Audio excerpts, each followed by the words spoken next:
Salut YouTube, salut les codeurs. Allez, c'est parti pour un deuxième délire. Donc vous vous rappelez qu'on avait fait ça la dernière fois, là, le petit menu, etc.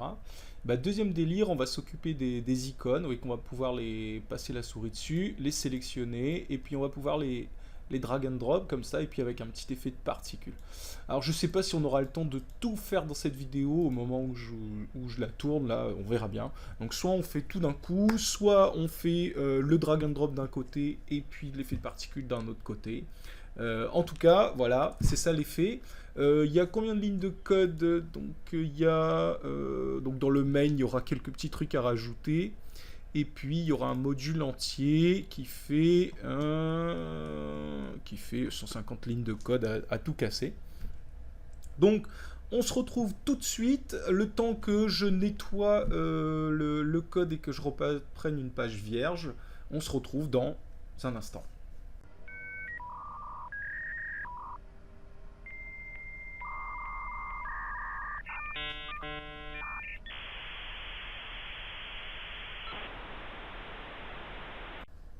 Allez, hop, c'est parti, on y va. Donc ça, c'est l'ancien code qu'on a fait dans le délire numéro 1. Je vais créer une page itch.io où je mettrai le code source de tous les délires. Donc vous pourrez retrouver le code source du premier délire sur la création du menu, le code source qu'on va taper ensemble ici, et puis on fera, pour les autres délires, on les retrouvera aussi. Donc pour celui-là, je suis allé chercher sur internet deux petites images, une image de dossier et une image de, vous savez, l'icône d'ordinateur. Elles font toutes les deux 64 en largeur pour 32 en hauteur. Et on va commencer directement par les charger et on verra ce qu'on fait ensuite. Alors, on va charger nos images, on va dire IMG, comment on l'appelle, ordi. C'est à faire, on va se mettre comme ça, love.graphics.newimage. Et elle s'appelle imgordi.png. J'ai oublié le guillemet. Puis on va charger l'autre, comme ça c'est fait, on va l'appeler img dossier 1. Non, dossier, c'est le dossier. IMG dossier, c'est love.graphics.newimage et elle s'appelle img dossier.png. Ok. Et puis une fois qu'on a chargé nos images, on va se créer un petit module qu'on va appeler icône, dans lequel on va créer notre usine à icônes. Et donc on va le charger tout de suite, on va faire un require, on va l'appeler, on a dit icône. Ok. Donc pour le coup on n'a pas trop le choix, on est obligé d'aller se créer un icône.lua.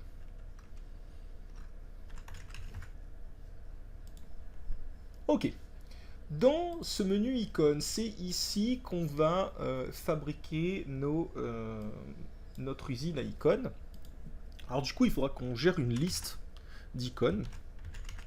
Donc je vais créer une variable que je vais appeler listIcon,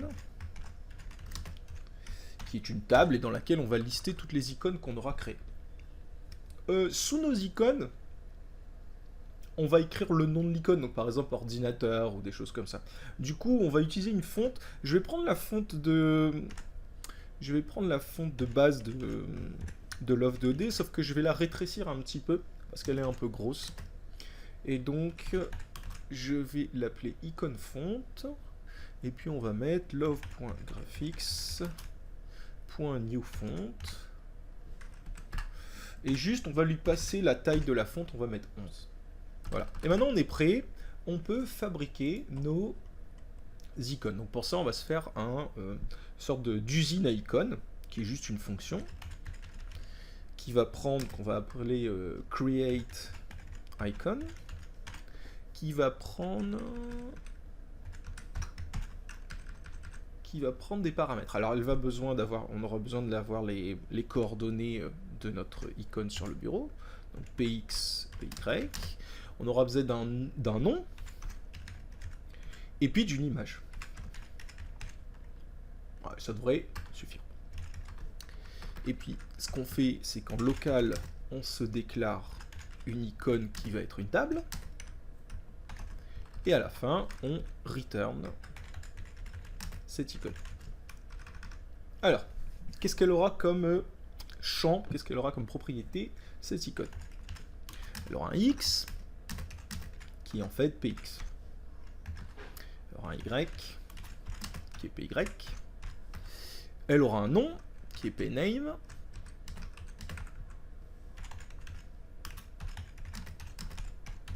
Et une image, qui est PImage. Ok. Je vais avoir besoin de ces dimensions. Donc en icon.width, on va mettre W. C'est icon.img 2.getWidth. Ok. Et en icon.h, ça va être icon.img 2.getHeight. Alors en fait pas tout à fait parce que, alors je vais vous montrer ça là-dessus. Je prends ma tablette et en fait quand vous avez une icône comme ça là, vous avez votre icône et puis ici il y a le petit dossier par exemple, d'accord. Donc là ça fait 64, là 64, là ça fait 32, et en fait quand vous passez votre souris dessus, quand ça la sélectionne, le carré que ça fait il est un petit peu plus grand parce qu'ici on va mettre le nom, hein, on va mettre je sais pas par exemple dossier 1, d'accord, et en fait il prend un rectangle un peu plus grand comme ça, et il utilise la hauteur ici pour faire le carré. Donc en fait on va se fabriquer deux hauteurs, la hauteur sans le texte et la hauteur avec le texte. Donc retournons sur Zero Brain Studio et ici on va l'appeler plutôt H1 cette hauteur, et pour avoir H2 on va dire que c'est icône.h1 plus la hauteur du texte mais en fonction de la fonte. Donc comment on fait ça? On fait icône font 2.getHeight, c'est la hauteur qu'on veut, et on lui passe le texte, donc icône.name. Voilà, donc là comme ça on a les deux hauteurs. On va se donner d'autres petites variables aussi, puisqu'on veut savoir, on va vouloir savoir est-ce que je survole ou pas mon icône. Donc on va se faire un icône.over, donc qui sera de base faux et qui sera vrai quand la souris sera sur l'icône. On va se faire un icône.select, c'est quand on aura cliqué dans l'icône et qu'elle sera sélectionnée. Donc au début c'est false aussi. Et puis comme on va faire du drag and drop, on va dire est-ce qu'on est en train de la drag ou pas. Donc on va se mettre un icône.drag qui au départ est faux aussi. Bon, on est pas mal. Et puis on verra bien, on aura sûrement des choses à rajouter au moment où on va cliquer pour la drag and drop, et on parlera de ça à ce moment-là quand on le fera proprement. Déjà, ce qu'on pourrait faire, c'est se gérer l'affichage. Comme ça, on pourra déjà les afficher et voir ce qu'on peut en faire avec. Donc on va faire un icône.draw.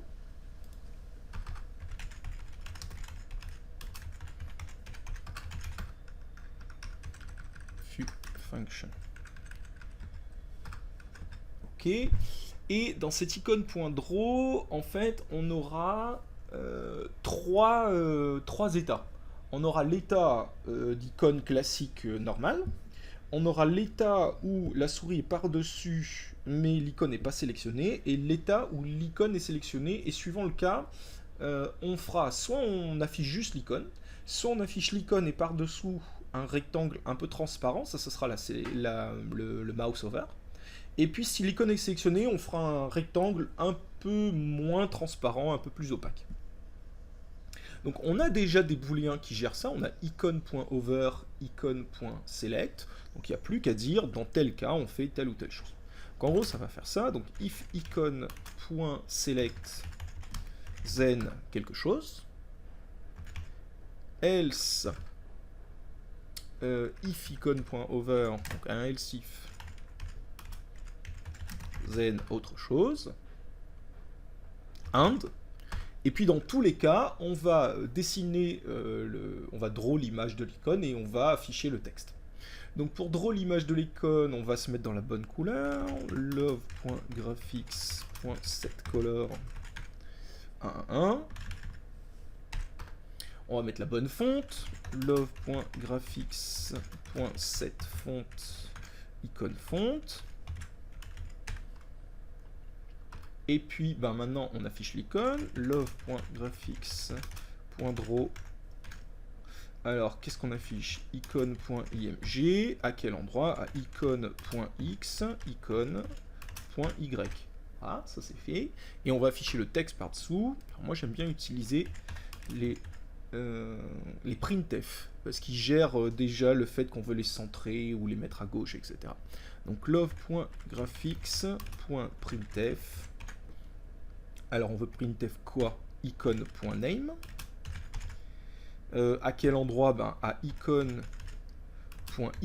Et la hauteur, ça va être icône.h1 décalé par rapport au icône.y. Donc on est à icône en y, on va être à icône.y et on le descend de la hauteur de l'icône. Plus icône.h1. Ensuite, il faut lui dire la taille à partir de laquelle il va couper le texte. Donc c'est la largeur de l'icône, donc c'est icône.w. Et puis on va mettre en mode center. Bah voilà, on est pas mal. Ça affiche notre icône déjà. On pourrait aller se les créer tout de suite là. Si on va dans le main et que en dessous de require icon, on se crée 2 icônes. Donc nous on a icône ordi. Hein. Donc on peut en faire 3 même. Hein. Icône ordi. Donc c'est un create icon et il faut lui passer les paramètres. Donc on a le X à lui passer. Par exemple, on va mettre 10 pour X, 10 pour Y. Donc ça qu'il va être un peu dans le coin à gauche, mais pas trop. On va lui passer comme nom, on va lui passer ordinateur. Et puis il faut lui passer l'image ordi. Voilà. On va se faire une deuxième icône. On va mettre icône dossier 1.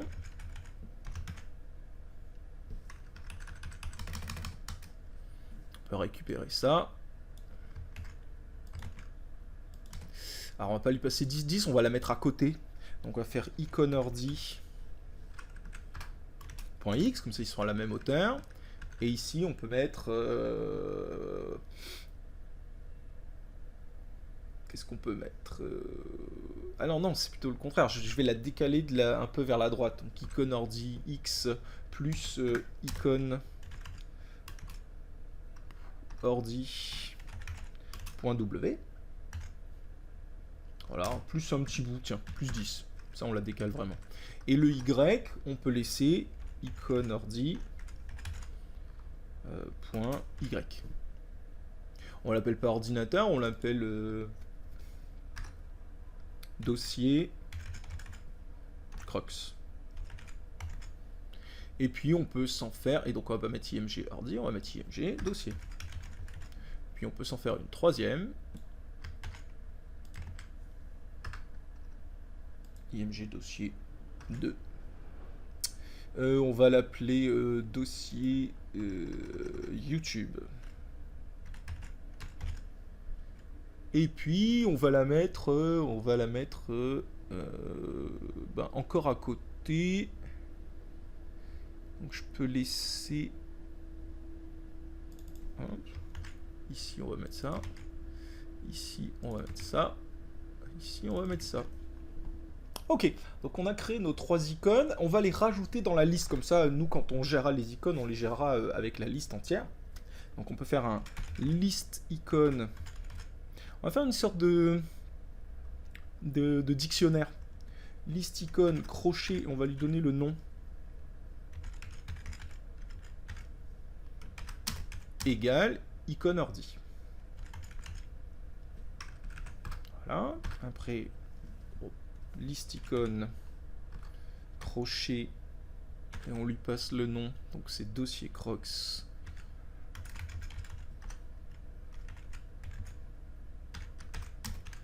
égale icône dossier 1 et liste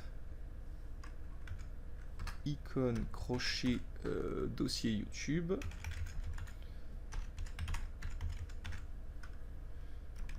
égale icône dossier 2. Voilà, on a toutes nos icônes, on a la fonction draw dessus, donc dans notre fonction love.draw, on peut aller dessiner nos icônes. Love.draw, c'est ici. Alors, où est-ce qu'on les place? On va les placer après le dessin du background, mais on va les placer avant le dessin de menu et la barre, comme ça elles seront... Le menu et la barre, c'est vraiment sur un... Comment dire? Sur un calque qui serait par-dessus. Donc ici, on va se balader dans notre liste d'icônes, on va mettre for... moi j'ai l'habitude de mettre underscore, mais c'est la clé de notre paire de listes. Donc for underscore et puis icône in pairs de liste icône do, et on va faire icône.draw. Voilà, normalement là, hop, ça va planter. Hop. Si j'ai pas fait trop de fautes de frappe et des choses comme ça, on devrait voir nos 3 icônes s'afficher. Allez, on y va, on teste. Et bien écoutez, voilà, c'est génial. Donc on a bien dossier icône creuse, vous voyez que ça a fait la cassure là. Dossier YouTube et ordinateur. Bon, bah on est bien. On fait quoi maintenant? On va améliorer notre draw. Donc on revient ici et on va remplir le select et le over ici. Donc, si on est dans le select, on va mettre qu'on va faire un contour un peu léger, un peu transparent, grisâtre mais transparent d'un rectangle autour. Donc ça va faire love.graphics.setColor, déjà on va mettre la couleur. Alors, j'avais fait des tests et je trouvais que 06, 06, 06 c'était pas mal. Et donc le select c'est le plus gras, c'est le contraire, hein. C'est over qui sera un peu plus transparent et le select sera un peu plus foncé. Donc en 1 on laisse comme ça, on est bien. Ici on va dessiner notre rectangle.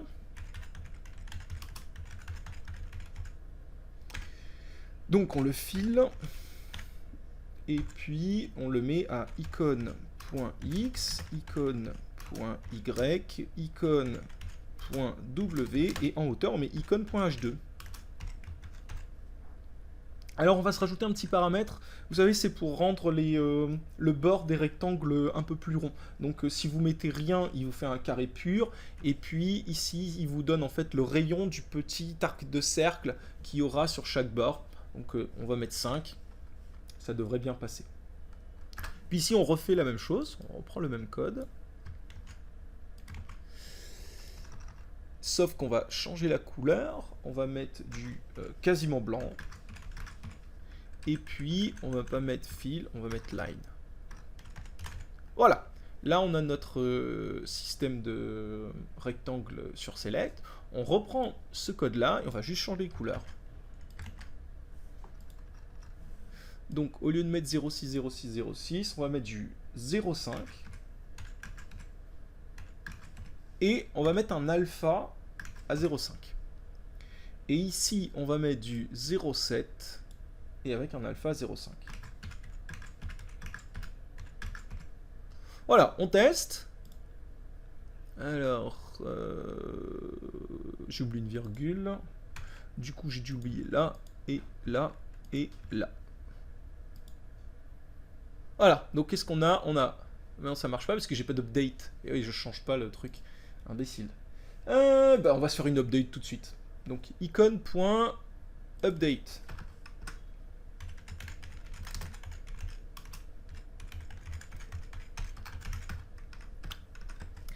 Icône.update. Il faut qu'on ait un moyen de savoir si on est dans l'icône ou pas. Donc, on va, avant de faire icône.update, on va se faire une fonction icône.isin.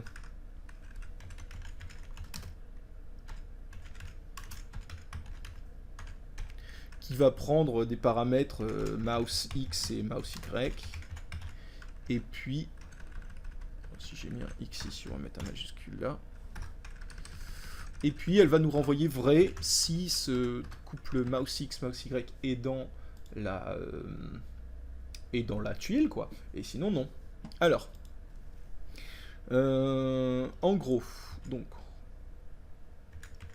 on va se créer directement le booléen, au lieu de faire des if, etc. On va dire return quoi. Alors, il faut que mouse X soit plus grand que le icône.x pour être à droite de l'icône.x. Donc, il faut que mouse X soit plus grand que icône.x.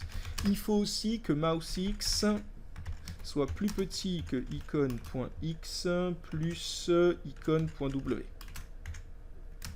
Il faut aussi la même chose pour les Y, donc que mouse Y soit plus grand que icône.y. Et il faut en dernier que mouse Y soit plus petit que icône.y plus icône.h2. Comme ça, on prend tout le texte. Voilà, donc si je retourne ce booléen là, on est bien. Peut-être fait, hop, tac, tac, et voilà. Donc on a notre fonction isIn.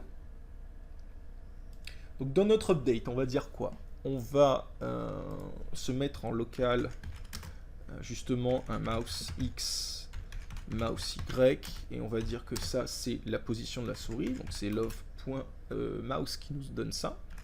Love.mouse.getPosition, et il met tout ça dans mouse X, mouse Y.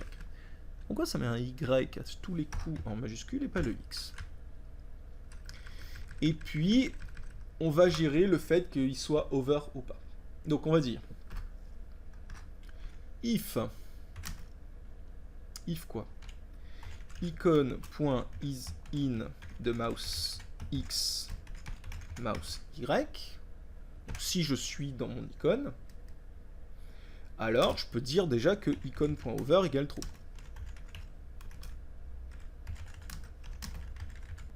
Sinon, icône.over égale false.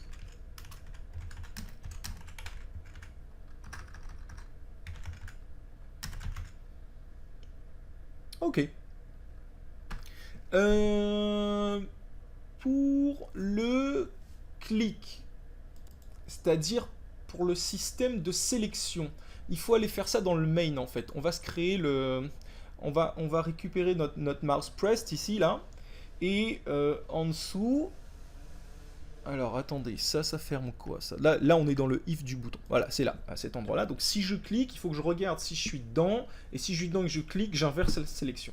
Donc on va se balader dans toutes nos icônes. Donc for icône in pairs de list icône.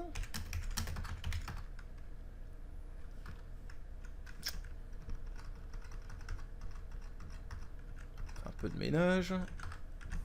On va dire si icône.isIn de xy, alors icône.select égale true. Hein, si je suis dedans et que je clique, c'est que je l'ai sélectionné. Sinon, si je suis pas dedans et que je clique quand même, ce qui est le cas, hein, je suis pas dedans et je clique, bah je désélectionne. Donc else icône.select égale false. Donc là, on est pas mal. Déjà, juste ça, ça devrait permettre de... Alors ça affiche, ça sélectionne, mais ça désélectionne pas. C'est parce que... Comme ça, c'est mieux. Voilà, ça désélectionne. Par contre, ça overall pas, je sais pas pourquoi. Alors... Ah oui, parce que j'ai pas mis de... Ici, dans l'update, il faut rajouter notre update. Donc pareil, hein. Donc for icône in pairs de list icône. Je sais pas ce que j'ai là, je crois que dès que j'ai fait la fonction, faut pas que je l'utilise, elle s'utilise toute seule. Ah non, bien sûr que non. Donc on va mettre icône.update. J'ai mis un delta time, il me semble, c'est reflex.update delta time. Error, do expected near icon main lua.143. Oui, là, il manque un do. Voilà, donc j'ai le... Hop, je passe ma souris dessus. Et puis je peux sélectionner, ça marche bien. Ok, donc maintenant il faut qu'on s'occupe du drag and drop. Alors, en gros, comment ça va se passer? Donc si je reviens ici, là... pour drag, il faut que j'appuie sur ma souris de manière assez longue. Donc je peux pas le faire dans le main, là. Je peux pas le faire dans le mouse press, parce que dans le mouse press, c'est juste un clic unique. Donc je suis obligé de le faire dans l'update, et ça va être un truc du genre, si ma souris est enfoncée, il se passe des choses. Donc on pourrait déjà mettre ça, on pourrait mettre if love.mouse.isDown 1, le bouton numéro 1, le bouton de gauche, then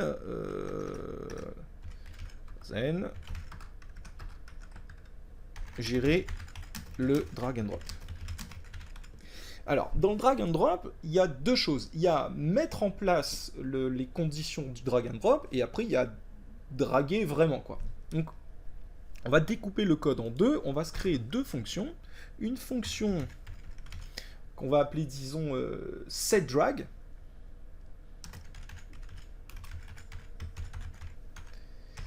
Qui prendra l'endroit où on clique. Donc, moi, je vais le passer en paramètre. Hein. Je vais mettre mouse X, mouse Y.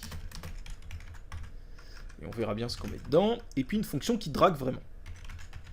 Function icon.drag qui elle aussi prend mouse X et mouse Y.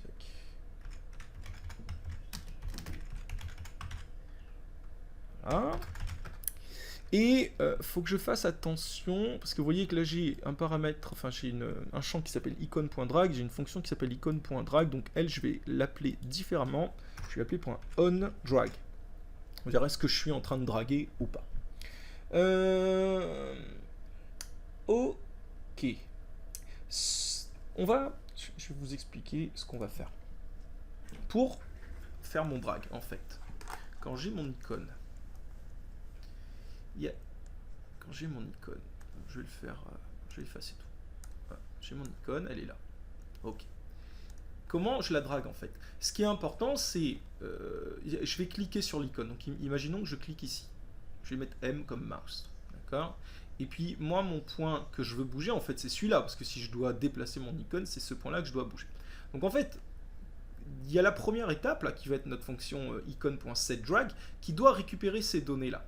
Donc elle doit récupérer absolument l'endroit où j'ai cliqué au départ et le retenir.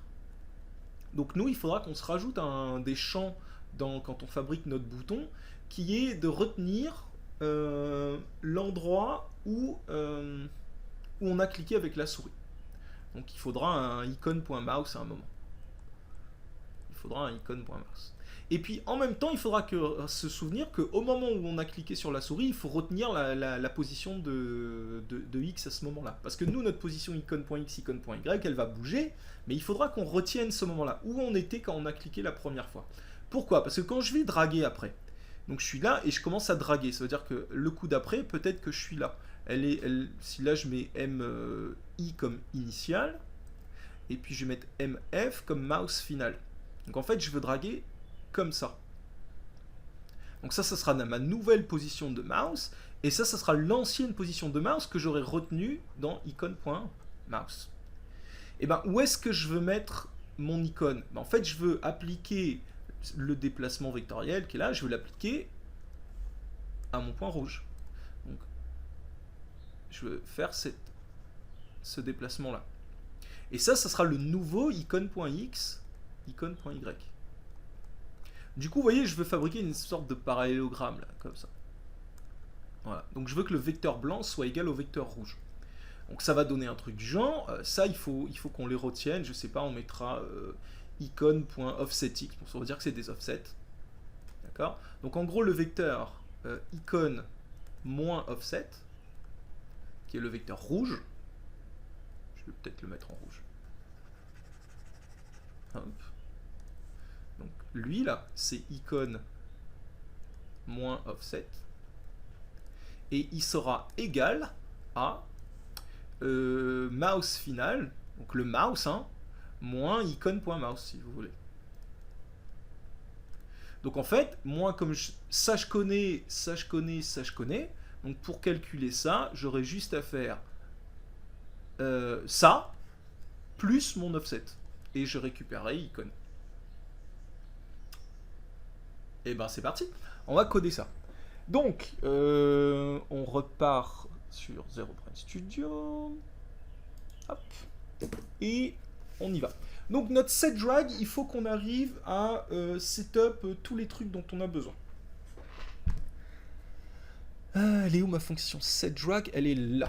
Déjà, on va mettre le fait que on est onDrag. Donc on va mettre icon.onDrag égale true. Ok. Et il faut qu'on retienne la position de la souris. Donc on va mettre icon.mousex égale mousex. Et ici, il faut qu'on se crée un icon.mousex. Je vais mettre des P pour dire que c'est des paramètres, je vais confondre après. P, P, ici aussi, P, P. Ah mais donc là, il faut que je me retape tout. P, P, hop, hop, ici P, ici P, ici P. Voilà.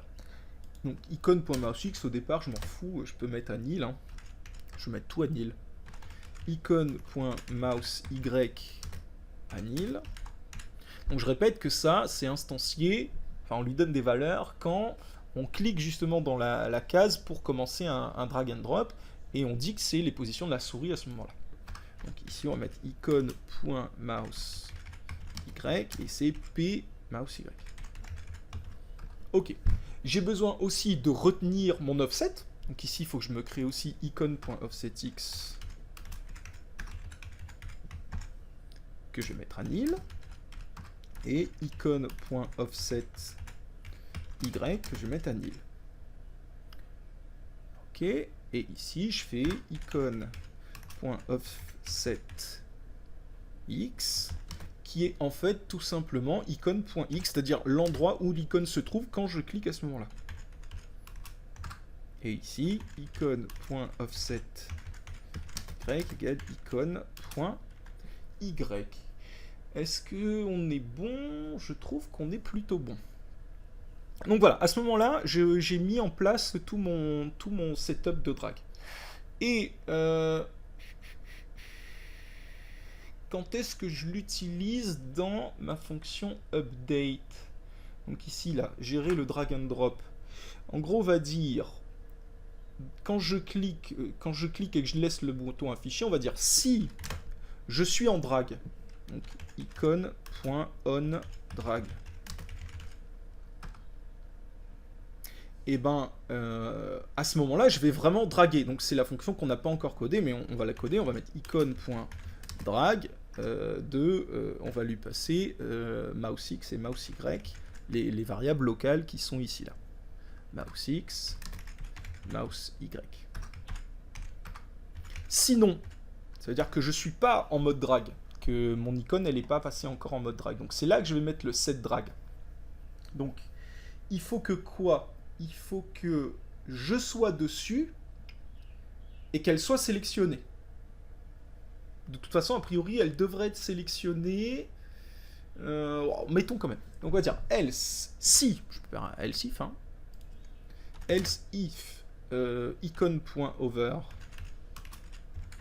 and icon.select. Alors, et ben c'est ici que je vais set drag. De mousex, mousey. Donc, je répète, à cet endroit-là, je suis sur mon icône et elle est sélectionnée. Je clique dessus et donc je positionne, je mets les bons paramètres sur ma souris. Et il va bien mettre le onDrag ici. Et heureusement que je suis allé voir, il manque une majuscule.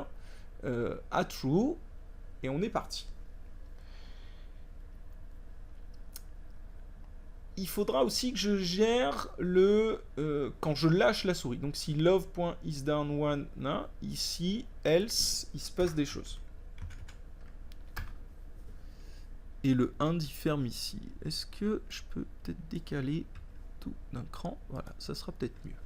Qu'est-ce qu'on va faire là-dedans quand on lâche la souris? Ben, on va dire il faut enlever le fait qu'ils sont en mode drag, sinon ça va pas le faire. Donc on va dire s'il est en mode drag, on va enlever le mode drag. Donc if icon.onDrag, alors icon.onDrag égale false. Ok. Bah, on est pas mal. La seule chose qui nous reste à faire, c'est faire le drag, justement. Si vous voulez, là, en fait, cette partie-là, ça, c'est le drop. C'est le moment où on lâche le truc et il se déplacera plus. Puisque nous, il se déplacera que quand, là, si onDrag est false, on ne rentrera plus dans cette boucle-là, donc il ne fera plus la fonction, il appliquera plus la fonction icon.drag qui, elle, justement, déplace les choses. Donc qu'est-ce qu'il faut faire dans icon.drag? Il faut faire cette histoire de vecteur là. Donc il faut qu'on calcule, il faut que nos deux vecteurs soient égaux. Donc on a besoin juste de recalculer icon.x et icon.y. Et c'est juste ce qu'on a dit, c'est on prend l'adresse de départ de l'icône qui était icon.offset. C'est là où l'icône se trouvait quand c'est la première fois qu'on a cliqué dedans, on va dire. Et puis on lui rajoute le vecteur déplacement. Et ce vecteur déplacement, c'est la position de la souris maintenant, c'est-à-dire pmouse x, moins l'offset qu'on a enregistré pour la souris qui est icon.mousex. Et on fait strictement pareil avec des y. Ici. Donc icon.offset